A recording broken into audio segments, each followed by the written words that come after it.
अस्सलाम वालेकुम दोस्तों, तुसीं वेखदे पे हो पावर पंजाब टीवी ते मैं तुहाडा मेज़बान मोहम्मद बिलाल। दोस्त सब तो पहले अपने चैनल को करना है सबसक्राइब और नाल ही लगे बैल दे बटन दबाओ ताकि साडी हर नवीं वीडियो मेरे वीरां दी करबास निकलने पहुंचे। दोस्तों वास्ते दो मज्जां दी वीडियो लेकर हाजिर होए हां।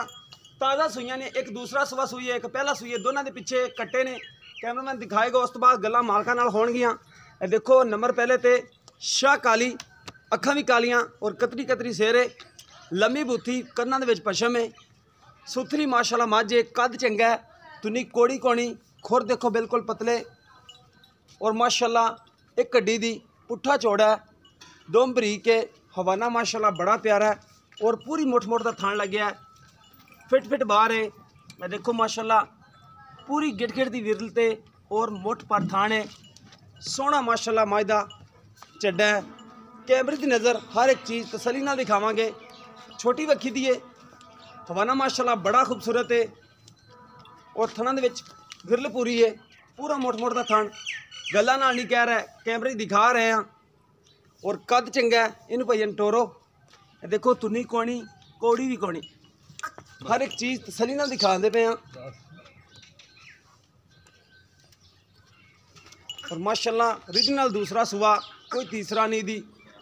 पहलन भी आख सकते सन लेकिन दूसरा सुआ ये मझ सोई है, पिछे इसके कट्टा है, किन्ने दिनों की सोई है, मालकां नूं पुछांगे। कद चंगा और तुरन फिरन दे विच कोई मसला मसैल नहीं।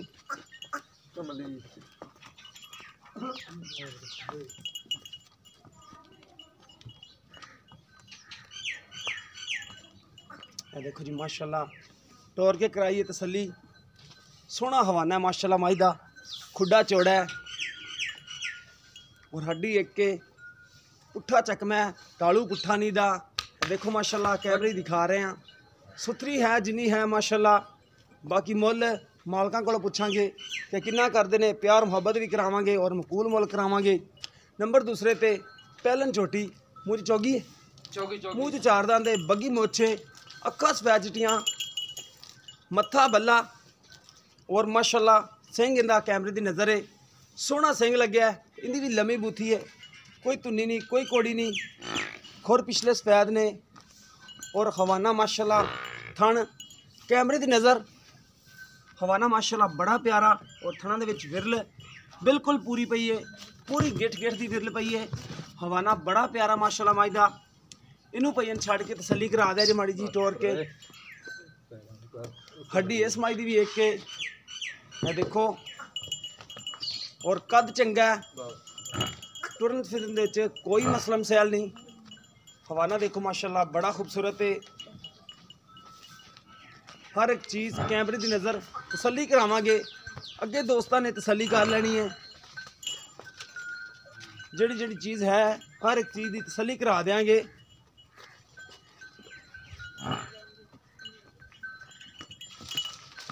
इनू भाईन बन देवो ते इन्हां दे बच्चे दसो किहड़े किहड़े ने।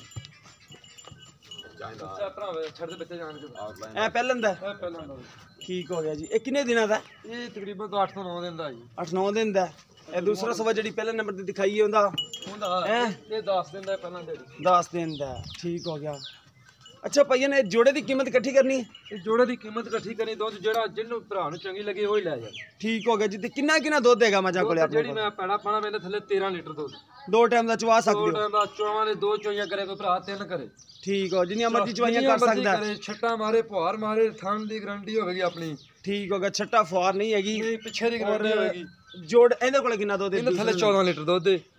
ਇਹਦਾ ਅਗਲਾ ਪਿਛਲਾ ਕੋਲੇ ਬਰਾਬਰ ਹੈ। ठीक हो गया। ਗਰੰਟੀ ਹੋਵੇਗੀ ਭਾਈ ਜਾਨ। अगाड़ी पिछाड़ी बराबर है माई दी? बराबर।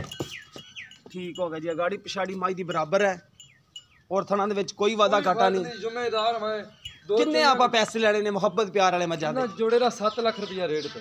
7 लाख रुपया जोड़े का रेट? ਜੋੜੇ ਦਾ ਰੇਟ कोई विचों कमी पेशी कोई साडा दोस्त आ जाता है करोगे? ਉਹ ਕਰ ਲਾਂਗੇ ਪਿਆਰ में। ठीक हो गया। अच्छा इस मझ कोलों 14 किलो तो चवा के दोगे? 14 किलो पूरा 2 टाइम। ठीक हो गया। नंबर जी पहले नंबर ते चौगी है, ਚੌਗੀ पहले ने ਪਹਿਲਾਂ ਉਹਦਾ 13 ਲੀਟਰ। ठीक हो गया। छंदा कोल 13 किलो है, हाँ, 2 टाइम का दो 6.5 किलो टाइम का बच्चे नु छड़ के। ਛੱਡ ਕੇ ठीक हो गया जी। बच्चे नु छड़ के दुध हैगा जी जो भाई होरां ने दसता है। इस मझ कोल हैगा 14 किलो और दूसरे नंबर ते जिहड़ी पहलन छोटी दिखाई सी उहदे कोले 13 किलो दुध है। बच्चे इन्हां दे दिखाते ने। अगर किसी दोस्त पसंद आए कीमत 7 लाख रुपया करते पे ने, मुहब्बत प्यार कर लैणगे। ਨੰਬਰ ਸਾਡਾ ਹੁੰਦਾ ਜੀ 0303 7816 150। ਇਸੇ ਨੰਬਰ ਤੇ WhatsApp ਹੈ, ਇਸੇ ਤੇ ਈਮੋ ਹੈ। ਅਗਰ ਕਿਸੇ ਦੋਸਤ ਦੇ ਪਸੰਦ ਆਏ ਆਪਣੇ ਚੈਨਲ ਨੂੰ ਸਬਸਕ੍ਰਾਈਬ ਲਾਜ਼ਮੀ ਕਰਨਾ ਹੈ ਔਰ ਵੀਡੀਓ ਨੂੰ ਸ਼ੇਅਰ ਵੀ ਕਰਨਾ ਹੈ। ਇਸ ਦੇ ਨਾਲ ਆਪਣੇ ਮੇਜ਼ਬਾਨ ਨੂੰ ਦੇਣੀ ਇਜਾਜ਼ਤ। ਮਿਲਾਂਗੇ ਇਸੇ ਤਰ੍ਹਾਂ ਇੱਕ ਨਵੀਂ ਵੀਡੀਓ ਨਾਲ। ਅੱਲਾ ਨਿਗਹਬਾਨ।